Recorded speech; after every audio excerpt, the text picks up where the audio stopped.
करीब 40 घंटे के बाद सामने आए झारखंड के सीएम हेमंत सोरेन। रांची में सीएम हाउस में ही थे मौजूद। जेएमएम विधायकों के साथ की बैठक। सीएम की पत्नी कल्पना सोरेन भी रही मौजूद। सूत्रों के मुताबिक ईडी ने दिल्ली आवास से 36 लाख कैश और बीएमडब्ल्यू कार की बरामदगी की है। कुछ अहम दस्तावेज भी मिले। हेमंत सोरेन पर ईडी की कार्रवाई के बीच रांची में ईडी दफ्तर के बाहर बढ़ाई गई सुरक्षा व्यवस्था। रांची में जगह जगह पर सुरक्षाकर्मी तैनात किए गए हैं।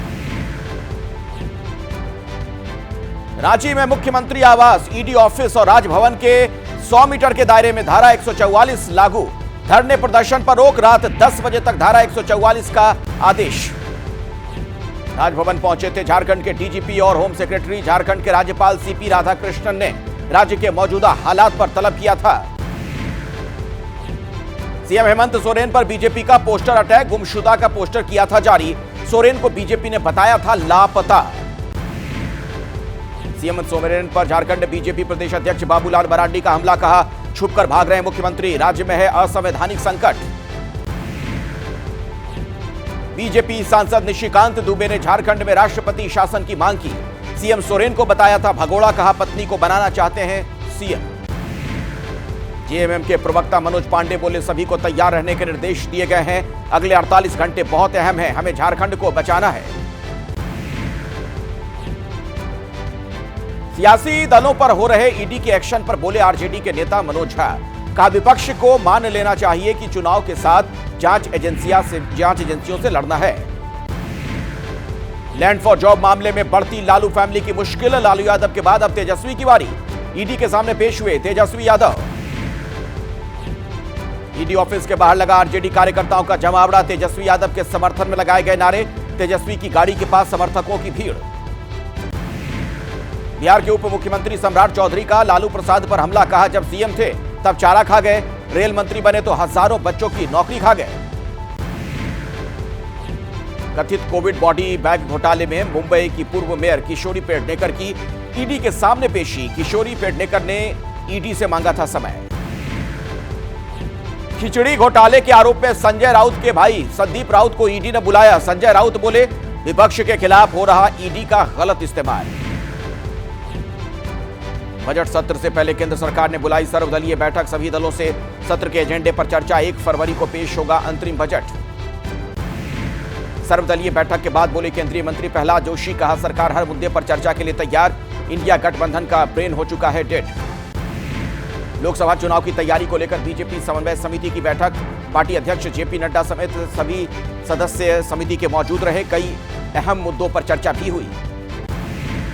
बड़ी तैयारी में जुटी धामी सरकार। यूसीसी पर 6 फरवरी को विधेयक पेश करेगी धामी सरकार। सूत्रों के हवाले से खबर। बीजेपी का कांग्रेस अध्यक्ष खड़गे के बयान पर पलटवार। कहा, जनता ने परिवारवाद को नकारा। नेहरू 0 वोट पाकर बन गए थे पीएम।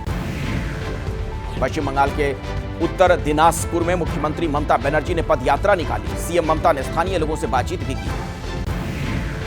बिहार के पूर्णिया में राहुल गांधी की न्याय यात्रा। जमीन अधिग्रहण के मुद्दे पर सरकार को घेरा। कहा, आपकी जमीन अडानी जैसे बड़े बड़े उद्योगपतियों को मुफ्त में दी जाती है। बीजेपी ने जीता चंडीगढ़ मेयर पद का चुनाव। मेयर उम्मीदवार मनोज सोनकर ने 16 वोट हासिल कर जीत दर्ज की। कांग्रेस मेयर प्रत्याशी को मिले 12 वोट। कांग्रेस पर बरसे केंद्रीय मंत्री अनुराग ठाकुर। कहा, अपनी हार का ठीकरा ईवीएम पर फोड़ती है कांग्रेस। कभी लोकतंत्र तो कभी जनता को कोसती है।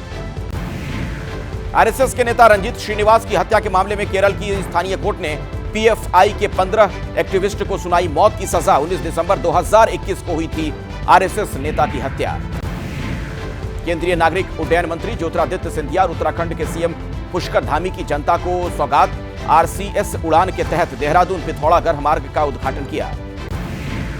झारखंड में एसएससी सीजीएल पेपर लीक होने पर हंगामा। बीजेपी ने की सीबीआई जांच की मांग। 3 लाख छात्रों ने दी थी परीक्षा। प्रधानमंत्री नरेंद्र मोदी ने राजघाट जाकर राष्ट्रपिता महात्मा गांधी की पुण्यतिथि पर उन्हें श्रद्धांजलि दी। कहा, उनका बलिदान हमें लोगों की सेवा करने की देता है प्रेरणा। राष्ट्रपिता महात्मा गांधी को राष्ट्रपति और उपराष्ट्रपति ने दी श्रद्धांजलि। बीजेपी अध्यक्ष नड्डा और रक्षा मंत्री ने भी किया नमन।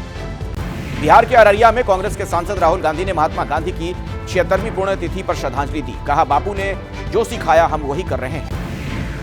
भारतीय नौसेना ने फिर दिखाया पराक्रम। अरब सागर में समुद्री लुटेरों से बंधक जहाज को छुड़ाया।